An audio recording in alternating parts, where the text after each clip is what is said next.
Pada saat ini kita diperlihatkan kilas singkat masa depan yaitu 10 tahun dari Mekio memainkan game tersebut atau terisekai di dalam dunia game.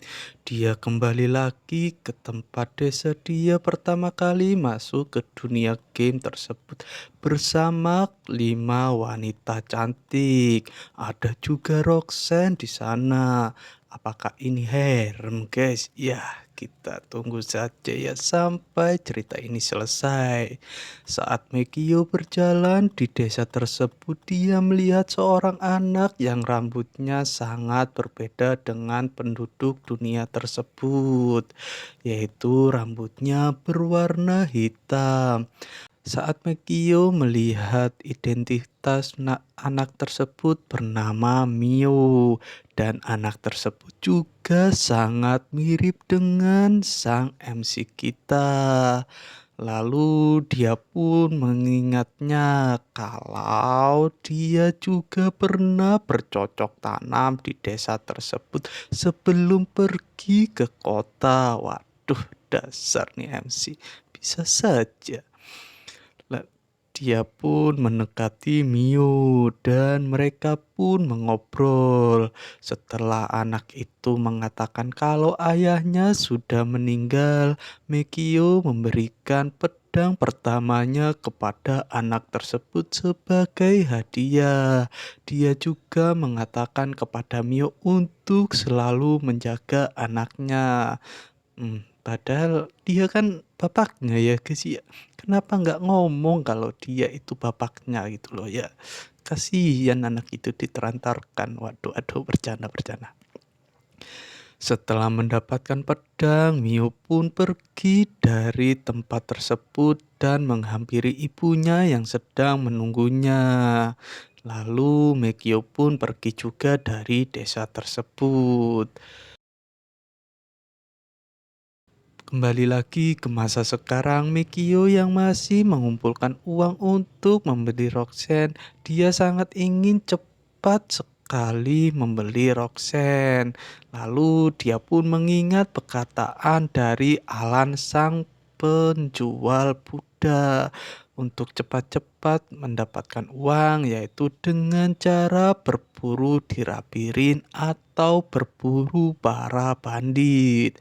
Namun Mekio tidak ingin berburu bandit karena resikonya sangat besar. Jadi dia memutuskan untuk berburu di labirin saja dan mendapatkan item dari berburu monster. Setelah memutuskan apa yang akan dia lakukan, Mekio pun pergi ke tempat pandai besi untuk membeli senjata. Setelah sampai ke tempat pandai besi, Mekio pun melihat senjata yang sudah dipajang di dinding. Mekio melihat ada senjata yang memiliki slot skill kosong, yaitu senjata yang bisa diberikan skill oleh sang pemilik karena kosong ya guys ya. Lalu dia pun membelinya. Setelah membeli senjata, dia juga membeli perlengkapan yang lain seperti baju zirah atau pelindung tubuh.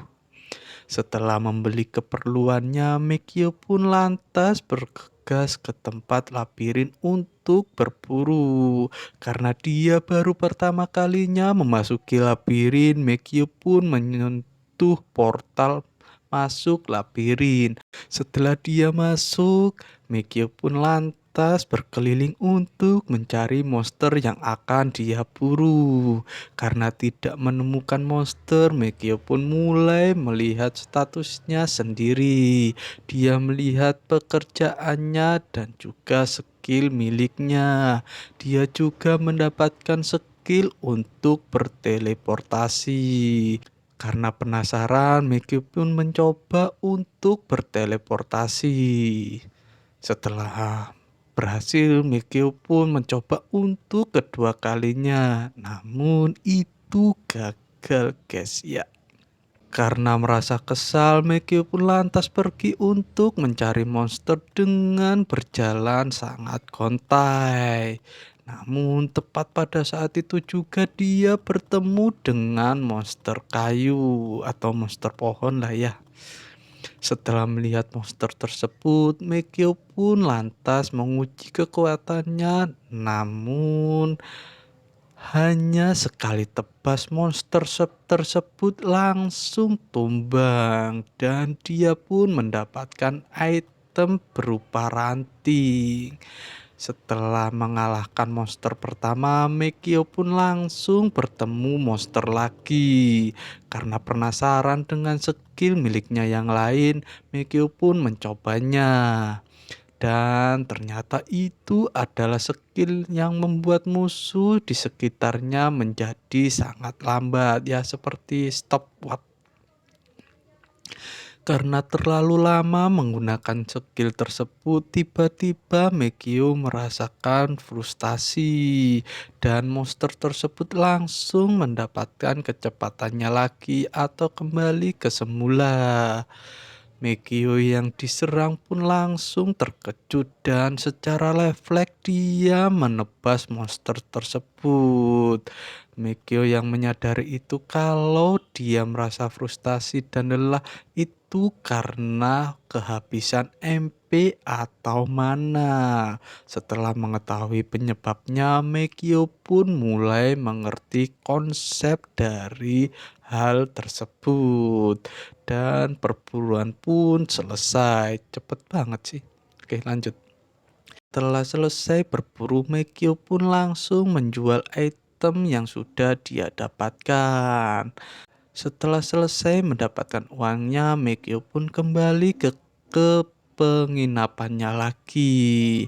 Namun di penginapan, Mekio malah frustasi karena uang yang dia dapatkan dari berburu monster sangatlah sedikit. Dan itu tidak akan sampai dengan waktu yang sudah disetujui atau dijanjikan oleh Alan untuk membeli Roxanne.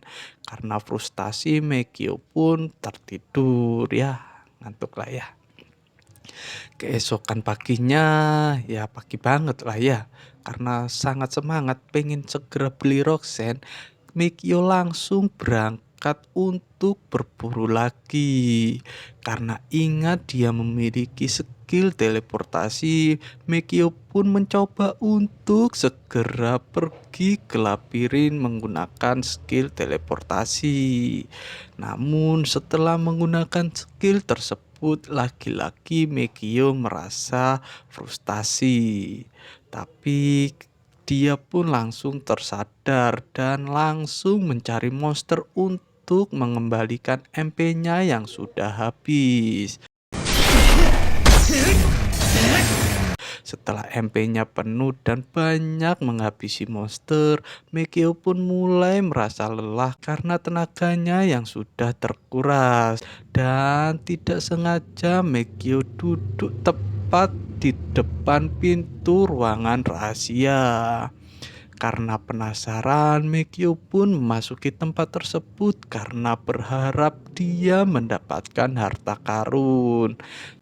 Setelah dia masuk, pintunya tiba-tiba tertutup dengan sendirinya.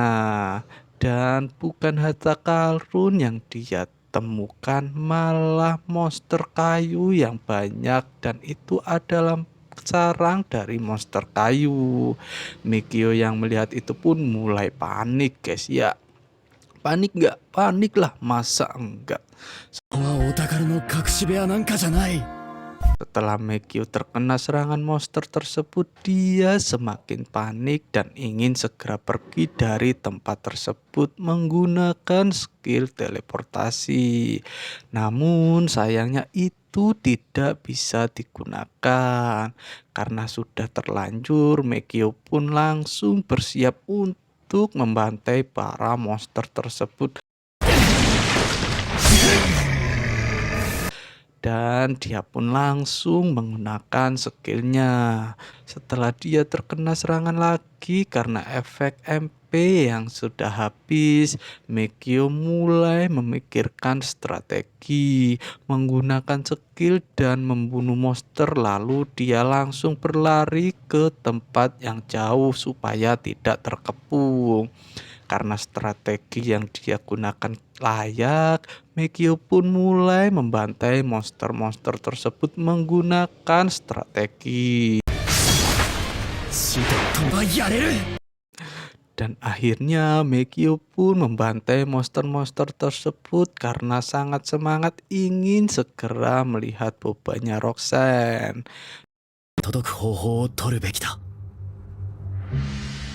Setelah memburu, Meikyo pun lelah dan dia langsung keluar dari ruangan rahasia tersebut, dan karena dirasa sudah cukup banyak apa yang sudah dia dapatkan, dia pun ingin segera pulang ke kota Vale. Singkat cerita, Meikyo pun sudah sampai di depan gerbang kota Vale. Di saat dia berjalan ingin memasuki kota, di depan gerbang banyak sekali orang yang berkerumun. Karena penasaran ya, kayak emak-emak lah ya guys ya. Meikyo pun menghampiri orang-orang yang berkerumun dan menanyakan apa yang sedang terjadi. Yang ternyata orang-orang tersebut sedang melihat mayat seorang bandit yang dibuang di depan gerbang kota. Orang-orang itu juga memberitahukan kepada Meikyo kalau para bandit itu sepertinya habis perang dan mereka kembali ke kota tersebut karena balas dendam. Meikyo yang mendengar itu pun langsung teringat kalau dirinya sudah menghabisi seorang bandit yang menyerang desa, dan dia berpikir mungkin para bandit itu sedang ingin balas dendam kepadanya. Namun itu langsung Meikyo tepis pikirannya. Dia pun bertanya lagi kepada orang-orang yang ada di sana, kenapa mereka bisa tahu kalau itu adalah mayat bandit. Salah seorang yang ada di sana memberitahukan kepada Meikyo untuk melihat lengan mayat tersebut.